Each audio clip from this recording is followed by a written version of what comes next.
Hi, everybody, and welcome to the second edition of LockedIn. This is where I'm basically sharing my insights and resources from things that I come across in my day-to-day life. So firstly, let's jump into some highlights. So I completed my largest ever SEO audit ever for one of the major Canadian insurance brands. So that was something that kept me quite busy for about a month. I completed another AEO course or GEO or AI search, whatever you want to call it. And I've started forming a strategy on how to tackle AI search, and I'm seeing some good results. I've launched a mastermind cohort. So this is one of the bigger news. I've been running these masterminds for about a year and a half now. I've had quite a few people reach out to me for them to join. And I feel as if I'm in a spot right now where I can take on a couple more mastermind cohorts. So you can learn a bit more about clicking on that link. Falling into a pretty good pattern with consistent time for work, rest, and play. I think this has a lot to do with the beginning of my year was a lot about dealing with the fact that I basically whittled my team down to just me. That was the biggest highlight from the last newsletter. So the beginning of the year was me just dealing with that fact. But now I feel as if I'm in a pretty good spot. I have the right amount of clients and I'm able to balance my life a little bit better. I released 2 new podcasts. You can check out the links down below. And finally, I have written. So this is something I've been working on for about since the beginning of this year. It started off as a pretty random project. I was just sitting around during Christmas break and I always knew I wanted to write a book like The Motive. And the idea just struck me. So I started writing it and now I have written it. I have reviewed it. I have added in images, resources, and I read it again. And now I'm going to read it for a third time tonight. It's turning out pretty good. It's like a combination between The Motive, Who Moved My Cheese, and The Alchemist. So it's a lot to do with storytelling. It's not really an instructional book. And it's basically a story and you get to follow around this person who's starting an agency. And that's coming out really soon. Like I said, I'm reviewing it for the third time tonight, and maybe there's a couple more steps that need to happen, but it's shaping up.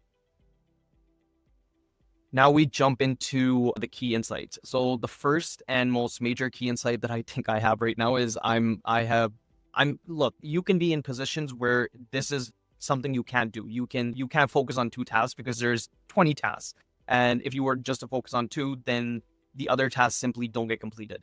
But I feel as if you are in a position where you can say no to things and you can find the time to basically complete all of your workload, I think it's way better that you have 2 key tasks that you tackle per day. I think even 3 or 4 or 5 is too much. And one I haven't really tried. So this has probably improved the quality of my life the most in the last 3 months. So hence it's one of my recommendations.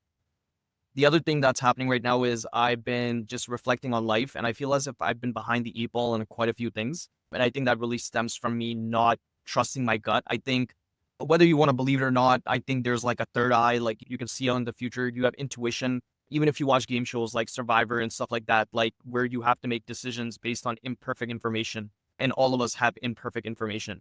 They really default to their gut a lot. They default to their intuition. And I feel as if I've been ignoring that. I've taken the more logical route on a couple of major decisions. And as a result, I feel as I'm behind the 8 ball on a couple of different things. And as a result, I've decided to use my intuition a little bit more in my day-to-day decision making.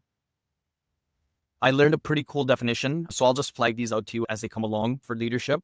Firstly, leaders go first. So if you're thinking about, hey, what is a leader? What is leadership? Leaders go first. They're the ones who lead the pack. I think that's pretty obvious, but it never really stuck in my mind. I always saw leaders as someone who like instructs or does. No, leaders go first and they show the way.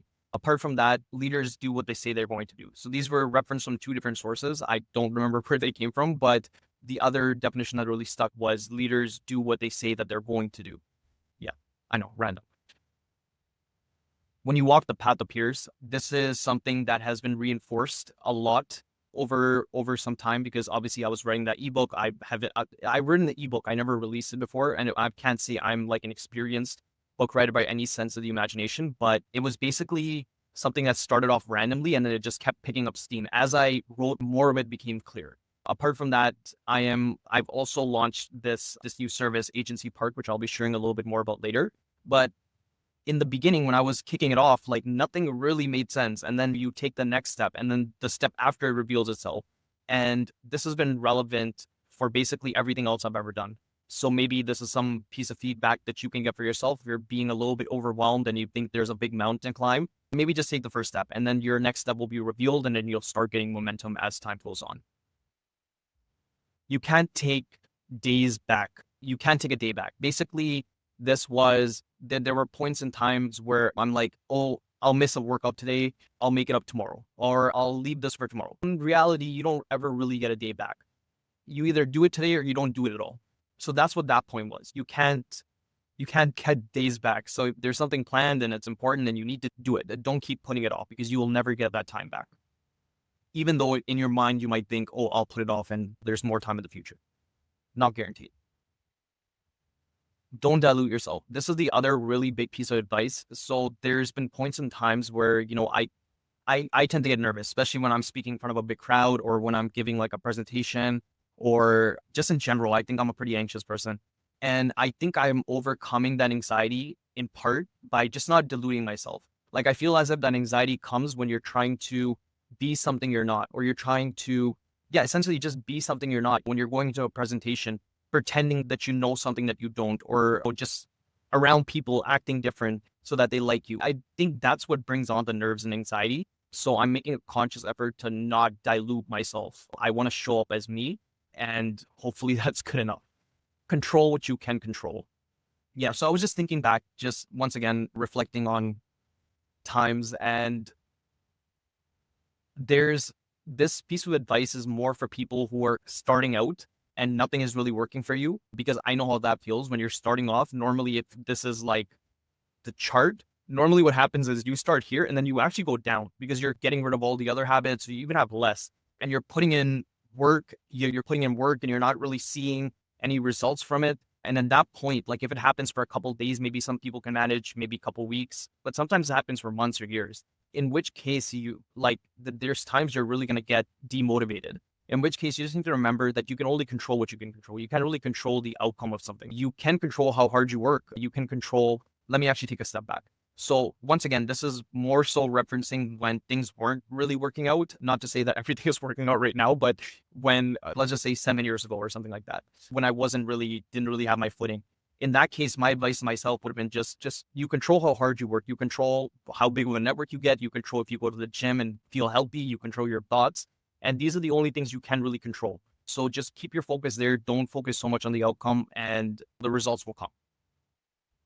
Small habits to achieve larger goals. So this is something that got me really excited. James Clear, he's famous. I'm pretty sure a lot of you guys know him from Atomic Habits. I started listening to a couple of his older podcasts just because I want to read the book, but it's like quite a long book. So I don't want to invest into something that, I might not end up liking. But I've listened to a couple of his podcasts and I really enjoyed his messaging. And I've actually started doing some of the things that he recommended, which is basically like how you form a habit. And once again, I didn't really know this, or maybe I didn't really know this, consciously know this.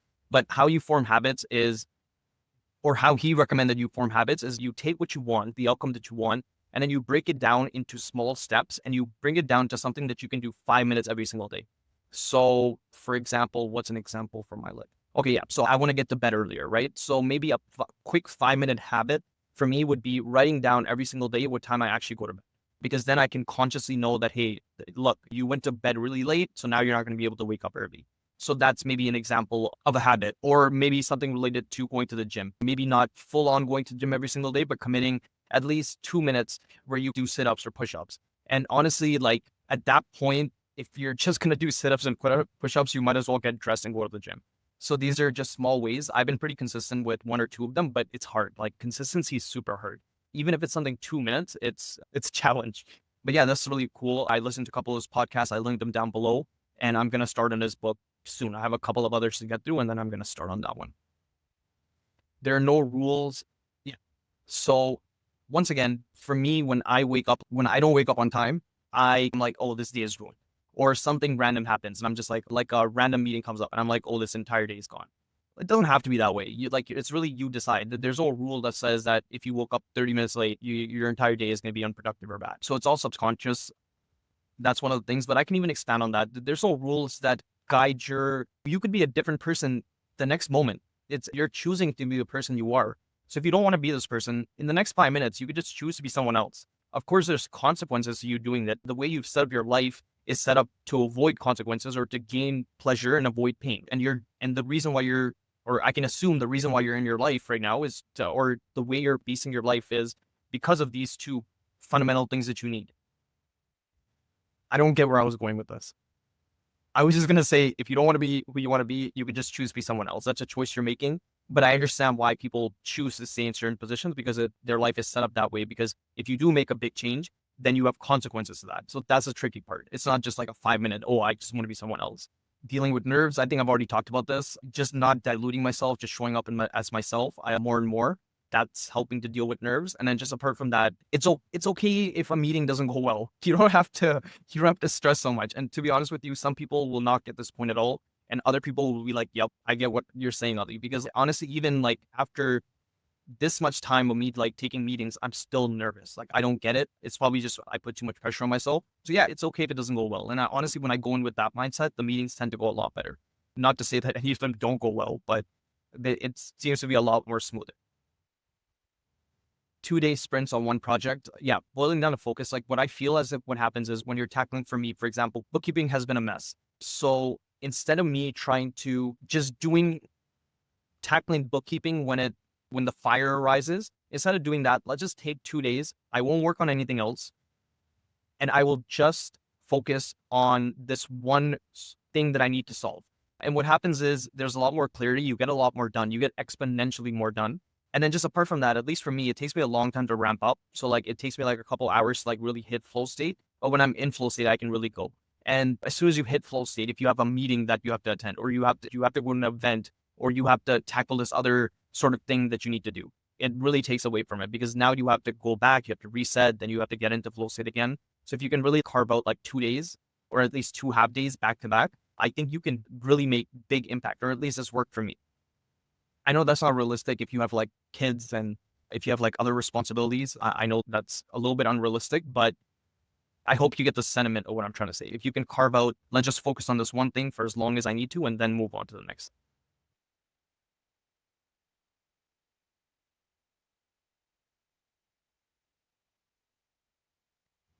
Yeah, this is an okay point, but it's if you're angry about something, like the thing is, you're not angry about your anger is too general. It needs to be more specific. You need to be angry about a specific thing, like a very specific thing. And that's the way you solve it, right? So you can't just be like, oh, I'm mad at bookkeeping. That's too general. You have to be like, I'm mad at the fact that I have to spend 3 hours every Friday doing this. How do I improve it? Because then you can start getting answers to your questions. What is the challenge you're taking on? So I think this is the biggest problem. This is like the biggest thing. I think ultimately people want respect from others, even more than they might want other things like incentives, like cash or prestige or whatever. I think people want respect from the people who they want respect from, who they respect themselves. And ultimately, there's a lot of ways to do this, but I think one of the bigger questions that people would ask is what kind of challenge are you taking on? Like how big is the challenge you're taking on? I think that matters a lot. I think even more than like for me specifically, I like even more than you having like a Lamborghini or like a really nice penthouse or something like that. But if you're doing like random stuff to get it, it's not really that impressive. If you're taking on a big challenge and you're dirt poor, I think that's way more impressive. If you're trying to solve like a really big societal problem. Yeah, I just wanted to put that out there. I think the challenges you take on really define who you are and what you're about. Look at where you slip, not where you fall. Okay, so a lot of people focus on, I'm generalizing, and I focus on when I fall, I'm like, oh, why'd this happen? So for example, like you're in flow state and then you get hungry, but you haven't meal prep. So now you have to go to the place and get the food, or you have to Uber Eats it and it comes 30 minutes later. And by the time it comes, your entire flow state is completely off. So is a mistake the day that you didn't is the mistake that you fell out of flow state, or is the mistake that you didn't meal prep and as a result you had to do all these other things and which kind of mess up everything else? So look at where you slipped, not where you fell, and solve that problem. Morning routine, productive mornings. Okay, so yeah, I just approach mornings as they're like a continuation of last night. I don't really try to think too much about it. There's no like morning routine. It's basically waking up and just being like, okay, whatever I left off last night, let's just tackle that first. So I think that's leading to a better productivity in my mornings. Smoke signals. Yeah, so smoke signals, like these are things that kind of indicate to you that you're in the wrong direction that you start doing. So for me specifically, when I'm headed in the wrong direction, when I'm overwhelmed or when I'm taking on too much work, what I start doing is I start this happens, but I start taking notes. Like I start taking way more notes than I need to. And it's just like insights. Oh, do this in order to be more productive, blah, blah, blah. Like these notes that you're seeing right here. If I start taking too many of them in my Evernote, then I know something's wrong. It's like a smoke signal. I don't know how it's related, but it just happens and it triggers me to chill out a bit more.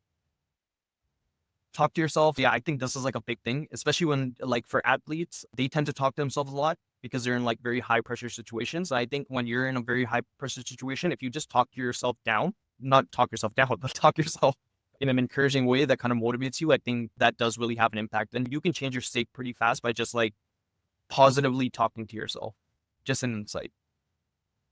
What will make tomorrow easier? So sometimes when I run out of tasks and I don't know what to do next, and like I still have time to work, I'll just think about what will make tomorrow easier. And then I just start working on that.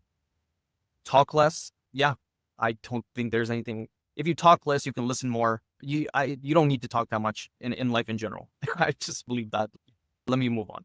Visualization after lunch. So this is another really big one. After lunch, I tend to just close my eyes and visualize about what's happened during the day so far. Because what I feel as if I view my mind as like a digestive system. So like I'm feeding in thoughts over and over. Like a lot of things are happening, blah, blah, blah. My brain can't consume all those things at once, right? So it needs time, like 20 minutes to just not be thinking about anything and just think through these things that have already happened and lay them out properly. And then it's like digestion, right? So everything goes through the system. And then I start visualizing about what I want the rest of the day to look like. And then I, every other day, visualize what the rest of the week looks like. Not in great detail, but if you have an event coming up, you can start thinking about like how you're going to get there, what time you need to leave, answering some of these basic questions that if you did on the day of, you might be a little bit behind. So it just helps to do that before. So I do that every other day, but I do visualize almost every day. Mental strength. This was another definition that I discovered, which is basically, you know how you're in positions where you're just like, oh, I just can't work. I can't do this. I can't do that. Yeah. Like it's mental strength, right? Or you're having like a negative thought pattern, you need to break it. Yeah, that's called mental strength, right? So that's a definition. That's when you need mental strength. And if you think you're a mentally strong person, then that's when you need to apply it. So that was just another little definition. The bigger the anger, the better the reward for not reacting. Yeah. So this is maybe this is true, maybe it's not. But it's like whenever I get angry throughout the day, it doesn't happen often, but like sometimes I get quite irritated. I can tell you stories, but if I don't react to it, I feel as if over the long period of time, it really things tend to make sense. And honestly, a lot of the spikes in anger that I have, or even that you might have, is basically a lack of understanding around the situation. At least that's been true for me. It's I've gotten angry and then it's not the situation that I thought it was, and then I look like an idiot. So it's better just chill out when you're angry and then just let time pass. If I work 3 times harder, yeah, this is true for I think most people. If you could work 3 times harder, I think a lot of your problems would go away. So just figuring out how to work 3 times harder is the point there.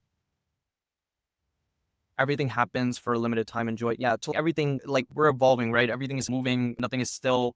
So while things are happening, just make sure you enjoy them because they're not going to last forever. You're going to move on to other things. So yeah, just make the most of it. Get up early on the week. Get ready for bed. Yeah, so this is something I tried and it worked quite well, but I'm just like, I hate waking up in the morning. Like getting up in the morning, getting ready, you're going to work. I know this is a reality for some of the people who might be watching this, but for me, I work from home, so I don't need to get ready. But it does help because then you have like, you don't have to be like, oh, like for me at least, it's like when I want to do something, it's, oh, you have to get ready, then you have to do this, and you have to do that. But if you're already like halfway there, then it makes it a lot easier to do things. I need to do this more just to know for myself.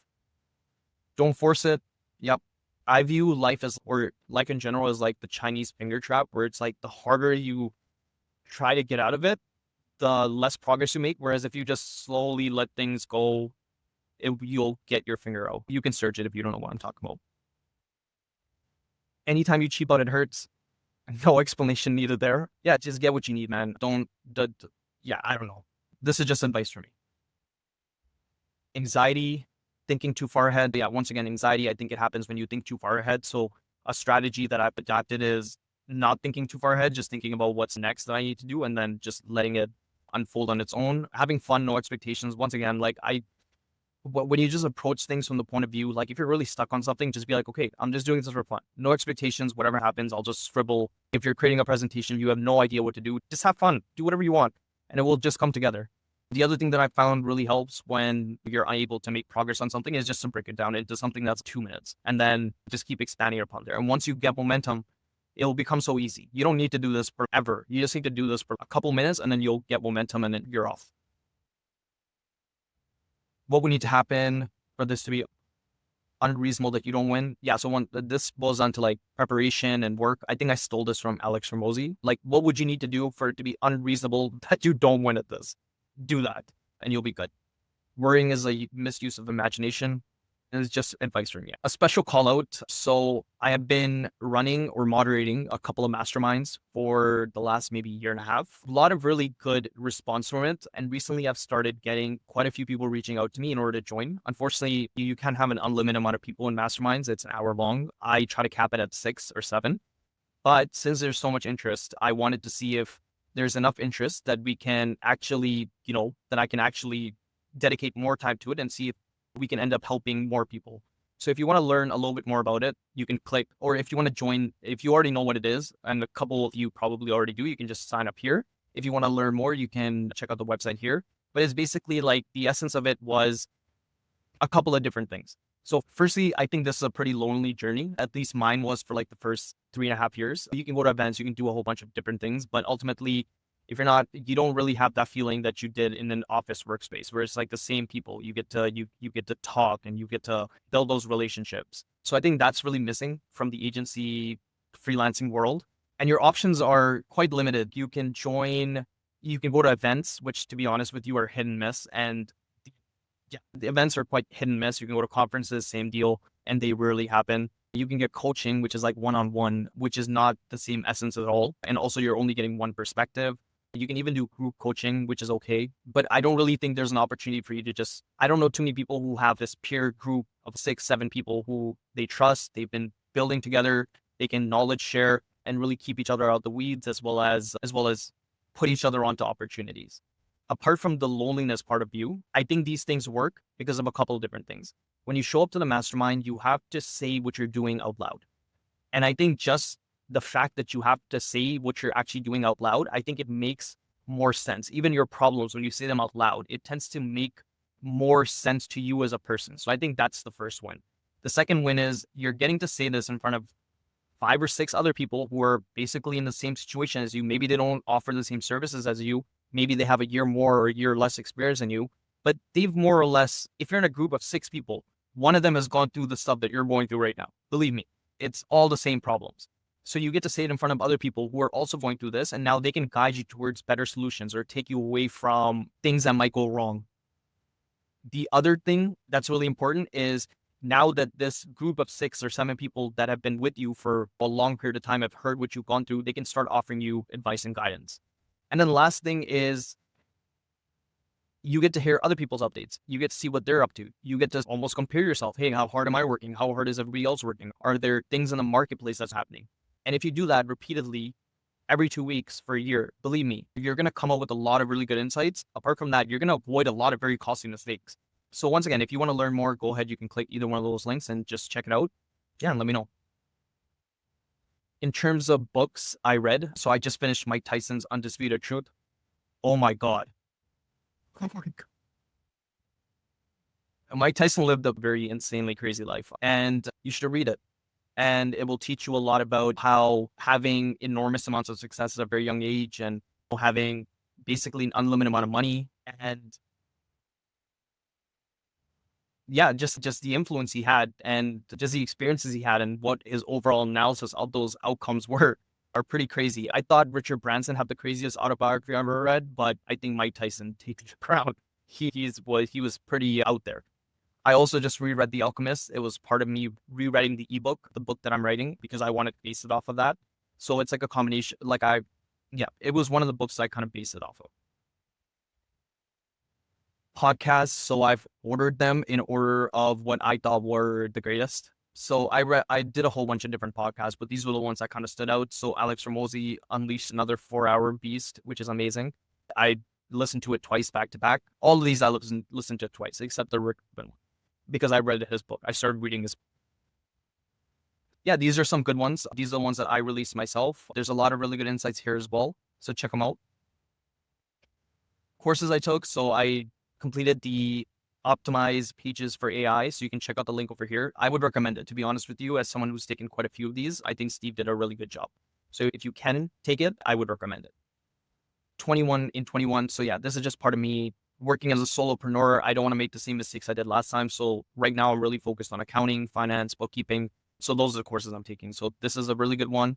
I'm about halfway through this one, and then these two I took already. Personal updates and recommendations. Okay, this is quite random, so bear with me. I tried a new restaurant called Spy Bones. It's so good. Check it out. I think they have multiple locations. You can find out Uber Eats as well if you're in Toronto. But yeah, really recommend it. Check it out. No affiliation, obviously. But yeah, meal prepping is coming along, and it's coming along pretty well. I'm saving tons of time doing it. No more having to like think about what am I gonna eat. It's just like I know what's there. It's all the food that I already like, so I just have to deep freeze it the night before. I can now do it in 3 week intervals. So basically, an entire month, I can portion out on a random Sunday, which is really good. And it's one of the biggest things that's led to a productivity increase this year. I attended the Tech TO Summer Social. So with Tech Week, I didn't really do too much. I was unfortunately unable to get into a lot of events I wanted to go to, but I did attend the Tech TO ones. So I got into the Summer Social, which was really fun. I think it was really well organized, a very good mix of people, and the day was just like the evening was just lovely. Like it wasn't too hot, it wasn't too cold. So I had a lot of fun over there. And then I went to their Thai Quest conference, which had a lot of really good speakers. I have lessons from those talks, but this is already 30 minutes, so let's not. I went to a couple concerts. So Lane 8 absolutely crushed. If you guys don't know who Lane 8 is, type him up if you're into like just chill EDM type music. He's really good. Toe, I hope I'm pronouncing that. He was really good as well. I went to his concert, went to a Blue Jays game, and I sat the closest I've ever sat, almost like on the field. It was so close. So that was quite fun. Went to the Ripley's Aquarium, which is like across the street from where I live, but I just never went to it. It was pretty cool. And then I went to Center Island, which was really fun. Bought my first espresso machine, and I'm addicted. I have 4 iced coffees a day. It's just so delicious. I don't even need that much caffeine, but it's just so good. I bought the Philips 3300. I think it's called the Latte Go. It has the automated latte thing, and it has the ice coffee feature, which it doesn't work well because the coffee still comes out hot. It's really good. I bought a robot vacuum, which I cheaped out on, to be honest with you. I bought like cheapest one, but it's really good. It's quite good. But yeah, if I was to like redo it, I would probably buy one of the $500 ones. I bought like a $200 one, which is okay. And then I bought patio furniture, which looks really nice. A picture of it right here. And I got it from IKEA. And I'm binge watching Survivor. Right now, I am watching season 30 something. I don't remember. The 30 something. Joe comes back. Yeah, just rewatching that, binging it before the next season starts. And then this is just a art gallery, I guess. You can check it out. Hope it inspires you. But yeah, that's it. That's what I've been doing for the last 3 months. I'll try to keep these a little bit more consistent, or maybe you'll just hear from me again in 3 months from now. But yeah, thank you for listening. Cheers.